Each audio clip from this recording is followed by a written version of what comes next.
오늘 선교 본문 말씀은 누가복음 2장 8절부터 14절까지입니다. 그 지역의 목자들이 밤에 밖에서 자기 양떼를 지키더니 주의 사자가 곁에 서고 주의 영광이 그들을 두루 비추매 크게 무서워하는지라. 천사가 이르되 무서워하지 말라. 보라, 내가 온 백성에게 미칠 큰 기쁨의 좋은 소식을 너희에게 전하노라. 오늘 다윗의 동네에 너희를 위하여 구주가 나셨으니 곧 그리스도 주시니라. 너희가 가서 강부에 쌓여 구유에 뉘어있는 아기를 보리니 이것이 너희에게 표적이니라 하더라. 호련히 수많은 천군이 그 천사들과 함께 하나님을 찬송하여 이르되 지극히 높은 곳에서는 하나님께 영광이요 땅에서는 하나님이 기뻐하신 사람들 중에 평화로다 하니라. 아멘. 나이 들어서 아프면 참 많은 걸 생각하게 되었습니다. 그래서 이 설교 내용과 전혀 상관없지만 사실 건강하고 신앙은 굉장히 밀접한 관계가 있어요. 그래서 여러분께 좀 부탁사항 한두 가지 하고 싶습니다.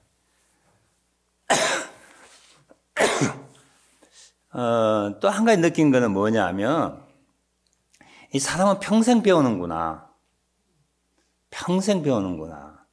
이 나이 들면서 또 알지 못한 것이 너무 많다 하는 생각을 첫 번째 했습니다. 예를 들면 이런 거죠.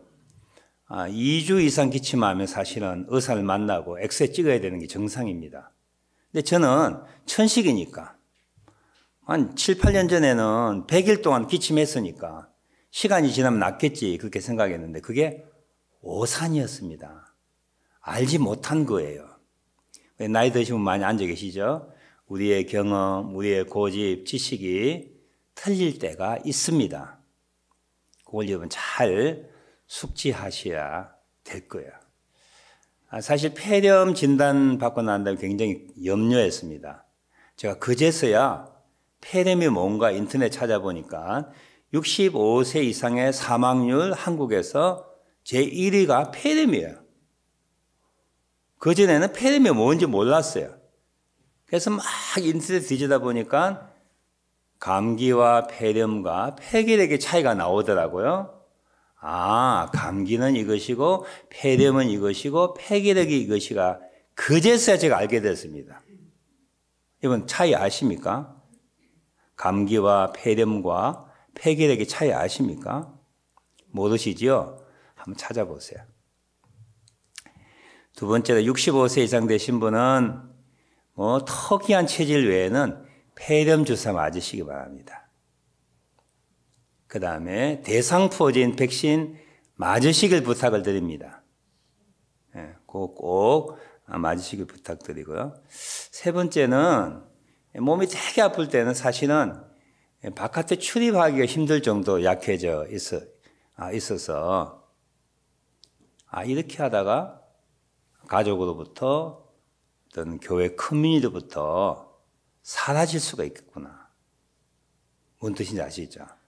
한 달, 두 달, 세 달 제가 몸이 아파 설교 못합니다. 휴가를 주십시오. 해서 그렇게 앉아있다가 그렇게 지나다가 서욱수 목사 사망했습니다. 부고가 나갈 수 있는 거예요. 그래서 건강할 때 여러분 주신 기회를 마음껏 활용해야 됩니다. 시간, 건강, 자식, 만남, 예배. 오늘 마지막인 것처럼. 우리 박준 장님 안 계셔서 이야기하기 좀 거북하지만 정말 새벽을 깨우신 분이거든요. 비가 오나 눈이 오나 새벽기도 하신 분이고 교회 정말 예배 충성스러운 분인데 어느 날 갑자기 몸이 불편하셔서 못 본 지 오래되시죠? 교회 못 나오시는 거예요. 그래서 주어진 시간, 복, 기회 마음껏 향유해 주시길 부탁을 드립니다. 그동안 제 염려해 주시고 기도해 주시고 또 목회에 협력해 주신 많은 분들에게 감사를 드립니다. 한 달 동안 기침하고 이렇게 비장한 과거와 격려를 하나 하지만 정말 그런 생각 많이 했어요. 이게 인생의 끝이 아닌가? 죽을 수도 있지 않는가? 저희 아내는 지금도 염려해요. 어젯밤에 다시 또 기침 시작되니까 당연히 피 검사해봐. 혹시 뭐 폐암이나 다른 것이 있지 않은가 염려가 하고 있어요. 이제 나이 듦의 증거지요. 오늘 누가가 기록한 첫 번째 크리스마스 기록을 우리가 살펴보면 우리 마음속에 잊혀져가는 무덤덤한 그리고 의미를 상실한 이 성탄절에 대한 우리의 마음을 다시 한번 제3, 재고, 제사 하고 싶어요. 이 사람은 사람이기 때문에 어떤 사건에 대하여 느낌이나 감정이 시간이 지남에 따라 퇴색되고 희석되고 사라지기 마련입니다. 그렇지 않으면 사람 못 살아요. 연애 때 기분 지금 가지고 있는 분은 그거 비정상이라 저는 생각해요. 지금 또 뭐 한이, 차기야. 그거는 탤런트 몇 분이 계세요. 뭐 1%는 있었겠죠. 보통은 연애 감정, 사랑했던 감정 사라지고 원수같이 지나기도 하거든요. 예. 그게 되면 정상입니다. 여러분, 과거의 아픔과 슬픔이 10년이 지나도 15년이 지나도 계속된다면 여러분 죽습니다. 죽고 싶었던 사건들도 시간이 지나면 퇴색되는 거예요. 희미해지고요. 하나님이 그렇게 우리를 만드셨어요. 그래서 우리가 인간이에요. 우리 이런 약점들을 하나님 다 잘 알고 계세요. 너무 연약한 존재라고 하는 것을 하나님이 알고 계세요. 왜 이런 이야기를 하냐 하면 매년 성탄절을 맞을 때마다 제 개인적인 마음속에 예수님의 탄생에 대한 진정한 의미가 사라지고 있어. 없어. 그냥 연말의 행사야. 안 믿는 사람처럼 선물을 준비하거나 가족끼리 모이는 파티에 집중하지 왜 성탄절을 지내야 되는가? 왜 우리가 이 날을 기념해야 되는가에 대한 마음이 전혀 없다라고 하는 거야. 그게 안타까울 뿐이에요. 그러면서도 한편은 뭐냐면 이게 정상이다. 여러분 이게 어불성설 같지만 정상이다라는 생각이 드는 거예요. 그러면서 한편 이 성탄에 대한 의미를 1년에 단 5분, 단 10분이라도 우리가 생각한다면 하나님이 우리의 연약한 점을 아시고 그래 고맙다, 감사하다, 기특하다 하고 그분이 웃으실 것 같아가지고 이 누가가 기록한 첫 번째 성탄의 이야기를 통하여 우리가 1년에 5분, 단 10분이라도 어떤 마음을 성탄절을 맞이할 때마다 가져야 되는가를 같이 나누기를 원합니다. 이 복음서는 4개 있죠. 마태, 마가, 누가, 요한복음인데요. 이 4복음서 가운데 성탄의 기사가 기록되어 있는 복음서는 몇 개일까요? 모르는 게 정상이에요. 오늘 이제 아시면 돼요. 동방박사가 등장하는 마태복음이에요. 그리고 오늘 본문 말씀이 목자가 등장하는 누가복음이에요. 마가복음과 요한복음은 없어요. 이제부터 아시면 되는 거예요. 누가 질문할 때 탄생기록은 4복음서 가운데 몇 군데 있느냐? 2군데 있다. 더 구체적으로 어디에 있는지 아느냐? 그러면 마태복음과 누가복음이다. 마태복음과 누가복음의 탄생기록의 특징을 아느냐? 하면은 나이가라 교우답게 설교를 듣고 기억한답게 마태복음에는 동방박사가 등장하고 마태는 유대인을 위하여 기록했기 때문에 예수님의 탄생을 유대인의 왕으로 기록하였고 누가는 이방인 출신이에요. 알려진 바에 하면 시리아 안디옥 교회에 사도 바울이 파송한 교회 있잖아요. 시리아 안디옥 교회 출신의 의원 누가야. 의사, 닥터란 말이야, 닥터. 네 복음서 가운데 세 사람은 유대인이고 오직 누가복음을 기록한 누가만 이방인이에요. 이방인의 관점에서 예수님이 누군가를 바라봤을 때 기록한 특징이 누가복음에 기록되어 있는데 그래서 동방박사 대신에 목자를 등장시키고 있는 거예요.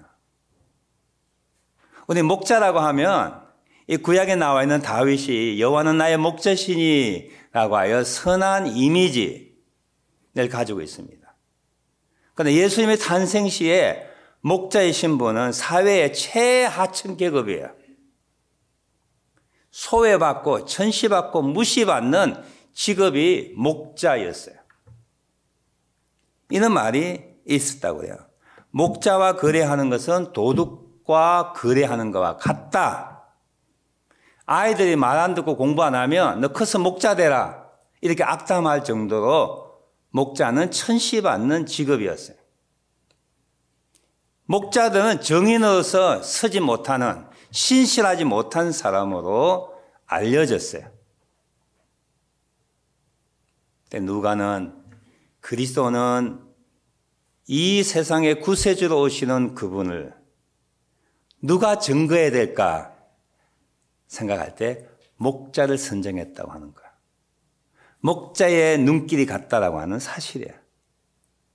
이건 대단한 생각의 전환이고 이 속에 목자가 등장했다고 하는 것은 우리에게 시사하는 바가 엄청 큽니다. 예수님 당시에 많은 사람들이 유대인 전부가 메시아가 이 땅에 오시길 원했어요. 메시아가 오면은 두 가지 일을 하는데 첫 번째 메시아는 다윗 왕조의 후손으로서 다윗 왕조를 굳게 세우고 세계 열방 위에 이스라엘을 높이시며 왕으로 군림하시는 그분이 메시아야. 유대인 전부가 로마 제국의 압시에서 벗어나 이스라엘을 열방 가운데 높이시고 메시아가 왕으로 통치하는 그 메시아 오심을 기다리는 때가 예수님의 사역 시대였었어요. 두 번째로 메시아가 오시면 하는 일이 뭐냐면 하나님의 의와 진리와 사랑이 가득 찬 모든 세상 사람들이 평등한 모든 세상 사람들이 자유롭게 공평하게 은혜를 받으며 살 수 있는 유토피아가 이루어진다고 생각했어요. 이는 유토피아와 있는 세상은 누가 원하실까요? 가난한 자, 병든 자, 세상 살아갈 때 흙수저들, 아무런 소망이 없는 사람들, 이 세상의 불공평한 구조적인 악 때문에 고통받는 사람들, 이 사람들은 메시아가 오시면 왕 되는 것은 좋지만 더 좋은 것은 하나님의 온 세상을 공평하게 만든다고 하는 사실. 하나님 앞에 다 모든 사람들이 자유롭게 살아가는 새로운 하늘과 새 땅을 기대하며 그 당시에 많은 비천한 소외당한 유대인들이 메시아 오기를 갈망하고 있었습니다. 이사야 65장 17절에 보면 메시아가 오시면 새 하늘과 새 땅을 이루어 주시는데 그 가운데 특징 하나가 뭐냐면 우는 소리가 그 가운데 다시 들리지 아니할 것이요. 부르짖는 소리가 그 가운데 다시 들리지 아니하는 가난한 자가 병든 자가 고통당하고 압제당하는 자가 울부짖는 소리, 부르짖는 소리가 들리지 않은 세상을 메시아가 만든다는 그런 예언의 말씀이 있기에 예수님 당시에 억압받는 사람, 가난한 사람, 천시받는 사람, 사회 최하층의 신분 계급들이 메시아가 오시길 기다리고 있습니다. 여러분 이 세상에 살기 좋다는 분은 건강한 분이세요. 돈이 많은 분들이에요. 자녀들 아무 속 썩이지 않은 분들은 그렇지만 자녀가 속을 썩이고 병들고 가난하고 희망이 없고 파산하고 차압당하고 내일이 암담한 사람은 뭐라고 말씀하신지 아십니까? 주여 어서 오시옵소서. 예나 직업이나 사회가 불안정하고 빈부격차가 심하고 공의가 무너질 때에 온전하게 평등하고 아름다운 사회가 이루어지길 원하는 것은 최하층 계급이었어요. 공산주의가 대두할 때 러시아 제정시대 때 왜 공산주의가 발흥한 줄 아십니까? 가난한 농노들 때문이었어요. 기독교 나라였지만 너무 부가 한쪽 대지주에게 쏠려 있었을 때, 농노든 신음 가운데 있을 때 공산주의자가 우리 같이 먹고 살 수 있다. 복음 아닙니까? 복음. 지금의 아랍 제국이 옛날에 다 기독교 국가였었어요. 왜 이게 아랍으로 넘어갔을까요? 왜 무슬림으로 넘어갔을까요? 돈 많은 기독교인들, 부자들이 가난한 사람을 압제하기 시작했을 때에 평등을 주장하는 이슬람 교도에게 다 국가가 넘어간 거야. 한국 전쟁이 일어났을 때 대지주를 죽인 사람 다 누구예요? 머슴들, 농노였었어요. 누가는 재미나게도 메시아가 오시는데 메시아는 모든 인류들에게 큰 기쁨의 좋은 소식을 전한다라고 하는 메신저로 누구를 선정했냐면 목자를 선정했어요. 가장 가난한 사람, 인정받지 못한 사람, 사회계층 가운데 최하의 신분인 목자들에게 천군 천사가 나타났어요.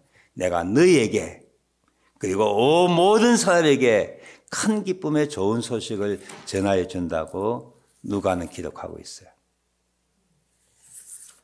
그런데 제가 이 설교를 준비하면서 도대체 요즘 세대의 목자는 누굴까요?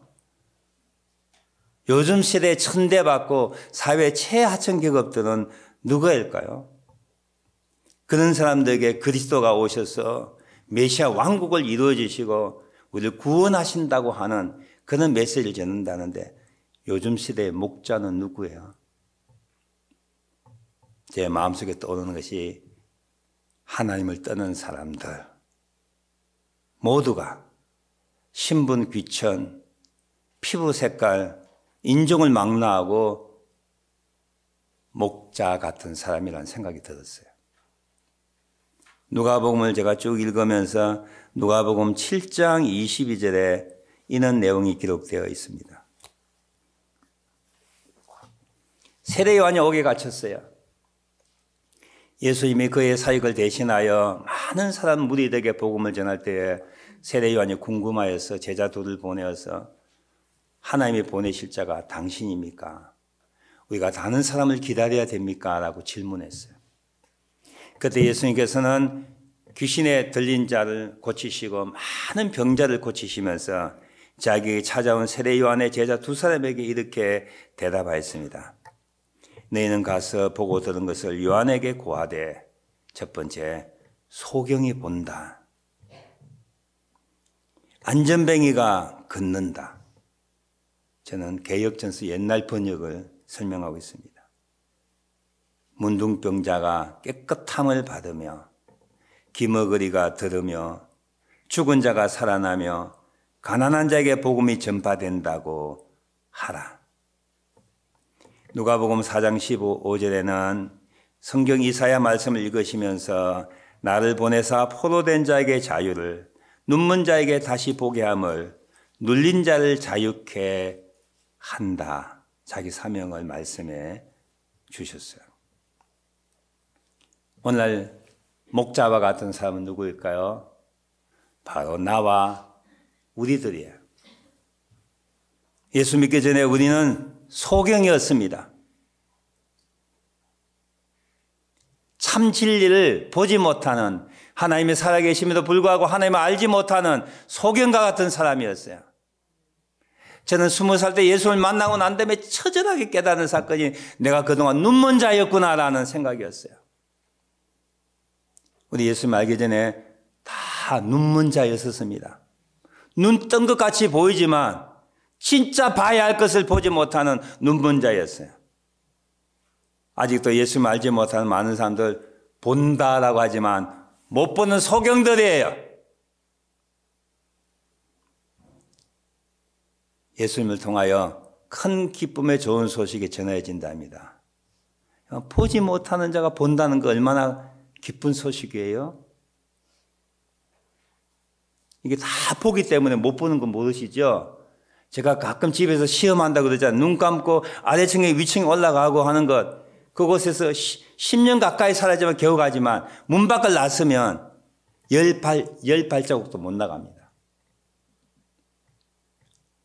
우리 예수 믿기 전에 눈먼 자였었어요.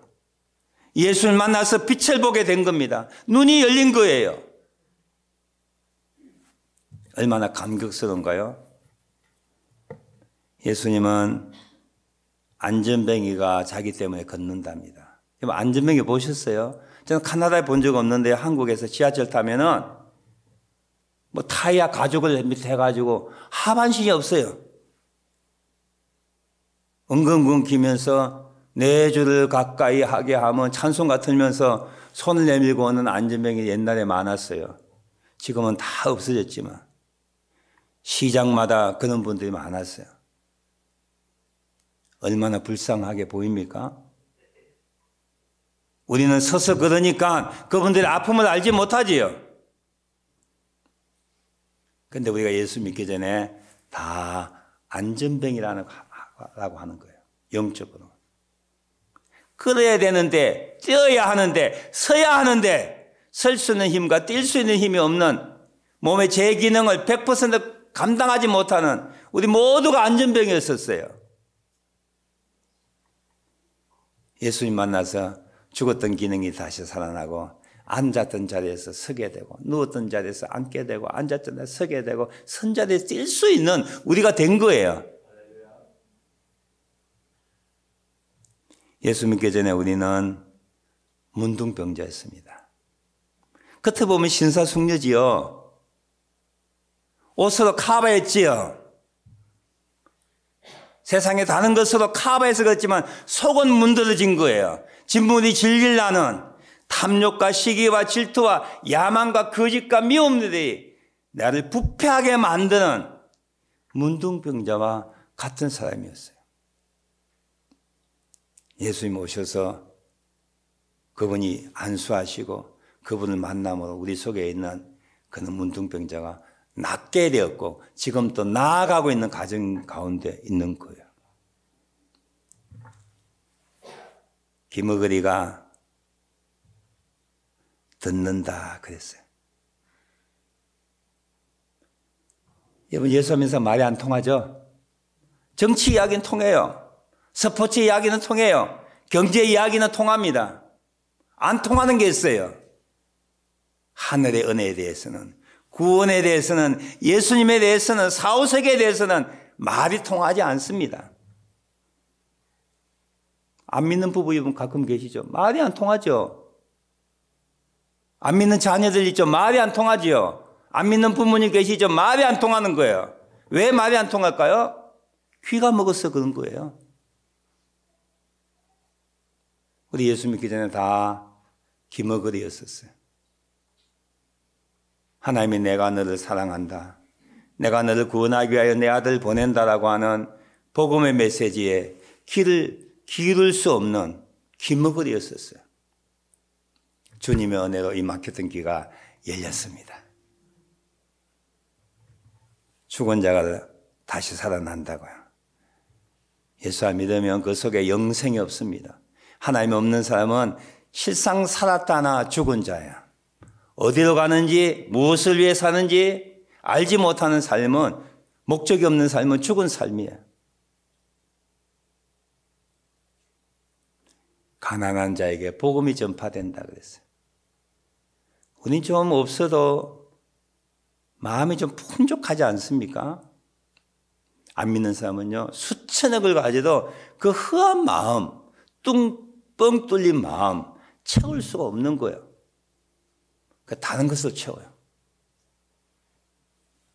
예수님은 내가 눌린 자 자유케 하고 포로된 자에게 자유를 주고, 우리는 예수 믿기 전에 악한 자에게 사로잡혀 포로된 자였었어요.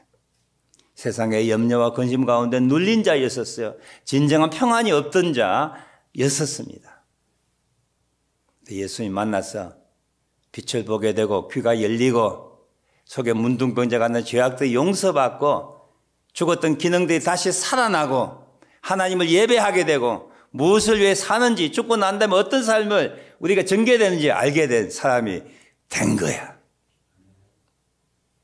얼마나 감사하고 얼마나 감격스러운지요.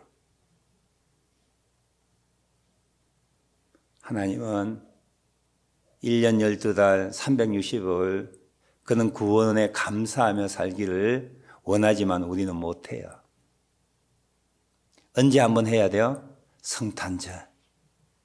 포인세티가 나타나고 촛불이 등장하고 크리스마스 추리가 점화되고 크리스마스 특별 세일이라고 광고가 내 붙을 때 우리는 그제서야 내가 예수님 때문에 내가 눈을 떴구나.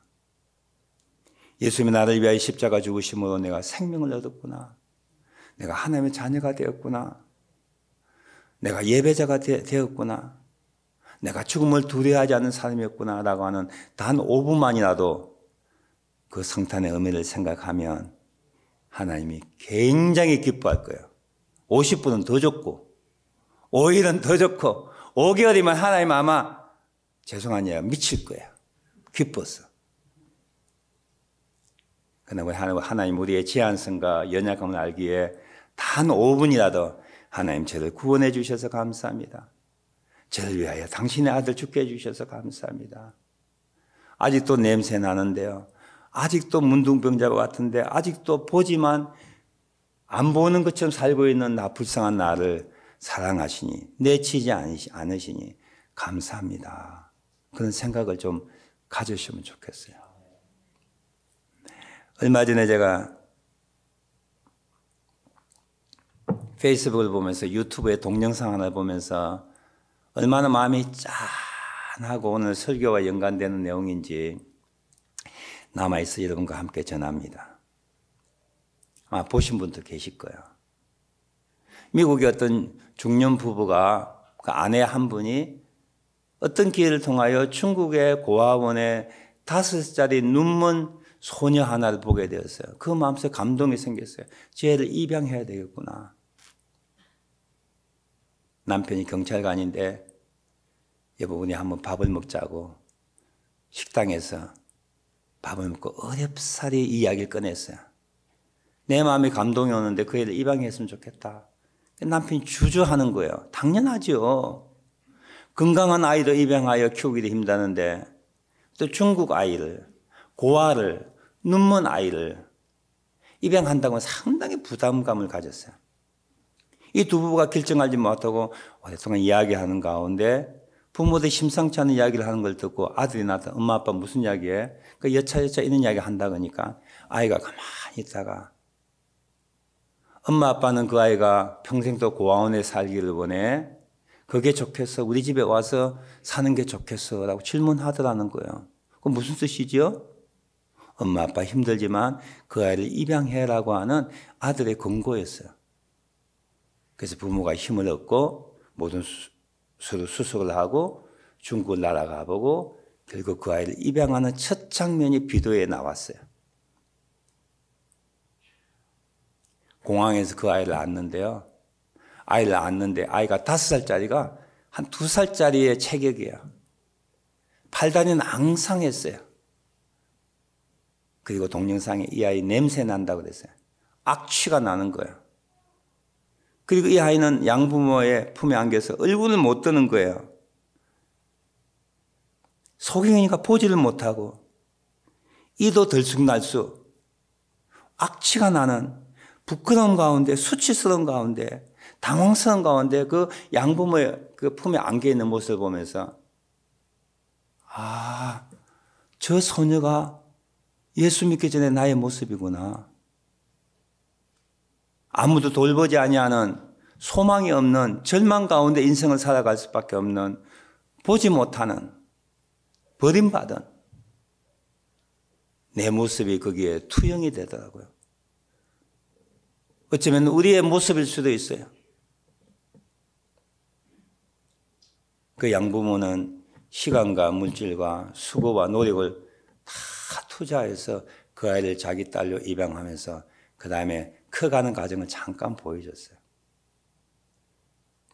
내가 예수 믿기 전에 나의 모습이 저 소녀와 같겠구나. 아무도 돌보지 아니하는 사람 구실하지 못하는 사람에게 천대받는 그 아이를 향한 양부모의 사랑이 그 아이를 구원한 것처럼 내가 소경이었고 기머거리였고 안전병이었고 문둥병자였고 눌린 자였고 포로된 자였고 죽었던 자였는데 하나님이 나를 구원하기 위하여 시간과 노력, 물질뿐만 아니라 자기 아들을 죽이기까지 했다는 거. 이거 생각하면 놀라지 않습니까? 만일에 제가 그 비디오를 보면서 만일에 그 두 부모가 그 고아 소녀를 입양하고 싶은데 상대의 요구가 이 아들을 죽이라 그러면 했을까? 못할 거야. 그죠? 눈먼 중국 고아 소녀를 자기 입양하기 위하여 멀쩡한 아들 죽이라면 하겠어요? 이건 어느 누구도 못하는 거예요. 근데 하나님은 냄새나고 속이 문드러지고 교만하고 자기 잘난 맛을 살고 이기적이고 하나님에게 거역하고 하나님을 배반하고 하나님과 원수 같은 우리들 위하여 자기 아들을 죽이기까지 하여 우리를 양자 삼으시고 구원하시고 하나님 자녀 만들어주시고 보게 하시고 걷게 하시고 천국을 선물로 주셨다고 하는 거 이거 보통 일이냐고요. 이거 매일 하면 미칠 거예요. 매일 생각하면 감격스러워 미칠 거예요.